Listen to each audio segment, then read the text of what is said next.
All right, let's jump right into this explainer. Today, we're unpacking a really fascinating theological contrast found in our source material.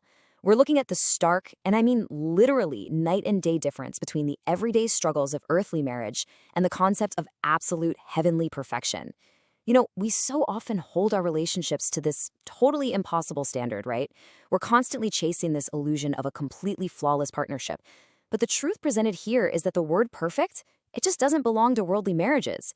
So we're going to explore exactly how Islamic texts address the messy, complicated reality of earthly relationships, and then contrast that with the absolutely stunning, flawless, eternal bonds described in Jannah or paradise.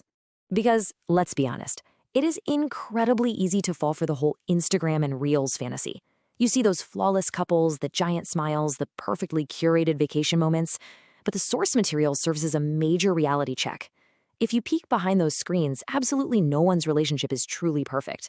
Actually, a lot of the time, the people posting those picture-perfect moments are dealing with issues way more complex than yours. Real life, it's inherently messy. Expecting a flawless fairy tale romance here on Earth is pretty much a guaranteed way to set yourself up for disappointment, simply because that level of perfection just isn't designed for this world. Instead, think of it like the algebra of relationships.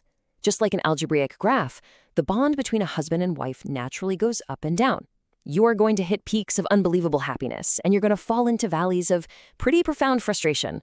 And the sources point out something super important here. This fluctuation is completely normal. Literally no worldly marriage is immune to issues. Recognizing that this friction is just a natural part of the equation is step one to truly protecting your bond.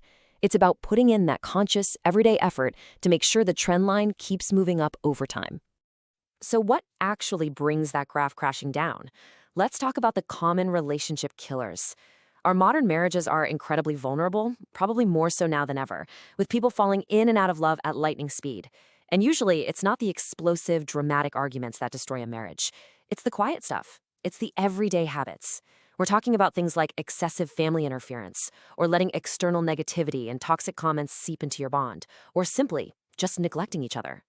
You add in a lack of open discussion, hiding financial secrets, or a slow, gradual loss of passion, and well, those are the subtle forces that will quietly erode a relationship if you aren't paying attention. Okay, so if earthly marriage is so incredibly difficult, what's the actual end game here?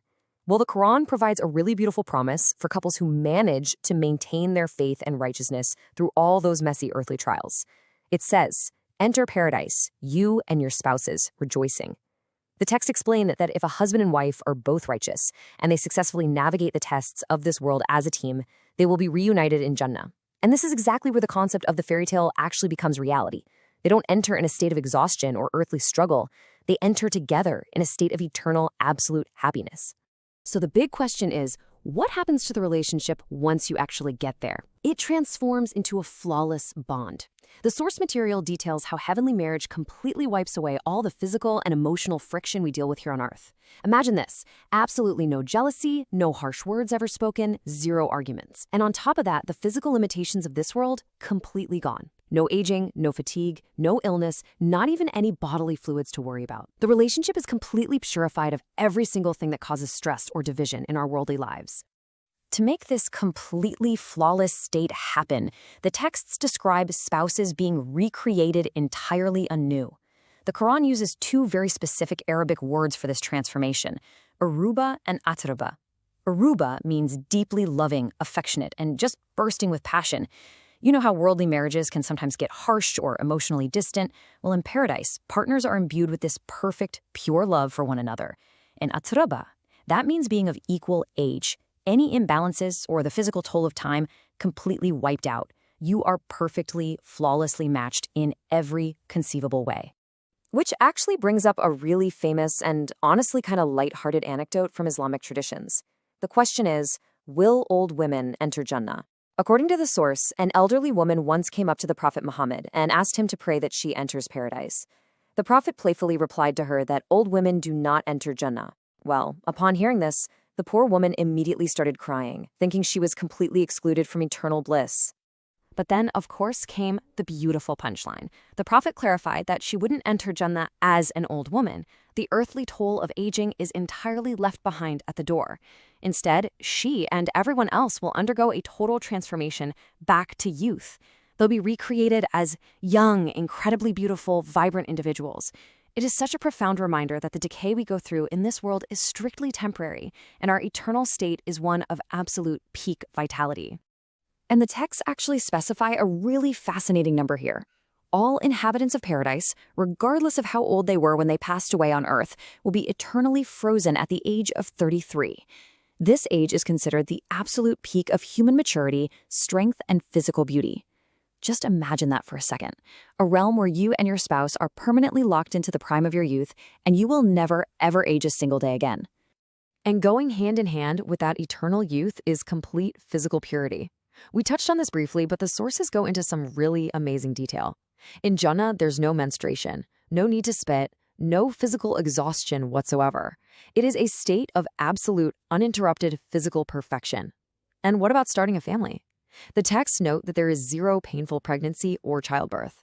If a couple in paradise decides they want a child, boom, it happens instantly, exactly the way they want it, without any of the earthly burdens or physical toll. Now, the texts also introduce the companions of paradise, known as the Houris. And to describe their beauty, they use these incredibly striking gemstone metaphors. They're compared to carefully protected pearls, glowing rubies, and beautiful coral. The descriptions are just so vivid. They possess wild, stunning eyes, and their skin is so translucently pure that the texts literally state you can see the marrow within their bones. It's an otherworldly, almost mesmerizing type of beauty that is specifically designed to be the ultimate reward. And these awe-inspiring, almost unbelievable descriptions are repeatedly anchored by that famous Quranic refrain, "Which of the favors of your Lord will you deny?" These heavenly companions are described as never having been touched by any man or jinn before. They are purely 100% devoted entirely to their spouses, basically embodying a level of aesthetic and emotional perfection that completely transcends anything we can comprehend as humans. Now, hearing about these incredibly gorgeous heavenly companions almost always raises a big question for the earthly wife. Namely, what about her? Well, the source material actually provides a deeply reassuring answer. The earthly wife who maintained her faith, who pushed through the trials of the world and worshipped God, she holds a status far superior to absolutely anyone else. She is elevated to be the ultimate queen of Jannah. Because of her earthly struggles and her devotion, she's going to be the leader over all the women in paradise, reigning with unmatched beauty and authority right alongside her husband. All right, this brings us to a wildly popular claim you've probably heard floating around, and one that our source material explicitly addresses. The big question: upon their first meeting in Jannah, will a couple really stare at each other, totally uninterrupted, for 40 years? It's definitely an incredibly romantic notion, right? The idea of being so completely mesmerized by your spouse's flawlessly transformed beauty that 4 whole decades just pass in a single glance. But is it actually grounded in authentic text? To figure that out, we kind of have to look at how Islamic scholarship categorizes its traditions. The source explains that, yes, there is a narration that mentions a 40-year stare at the heavenly companions. However, heavy-hitting scholars of hadith, like Sheikh Albani, have rigorously analyzed it, and they've classified this specific narration as da'if, which means weak. Basically, this means the chain of narration lacks the required authenticity to be considered a firm absolute fact. So that strict 40-year timer? Yeah, that's largely a myth. So the real takeaway here is this. While there isn't some literal 40-year stopwatch running in the background, the underlying emotional truth remains completely intact. That extreme joy, the mesmerizing, breathtaking beauty of your transformed spouse, and the instant evaporation of every single earthly pain, grudge, and sorrow. That is very, very real, according to the texts. The sheer awe of that initial reunion in paradise will be so profound and so captivating that time as we know it will basically just cease to matter. It's going to be a moment of pure, unadulterated happiness. Which leaves us with one seriously powerful final thought presented by these teachings. We spend so much of our energy trying to perfect our earthly marriages, don't we?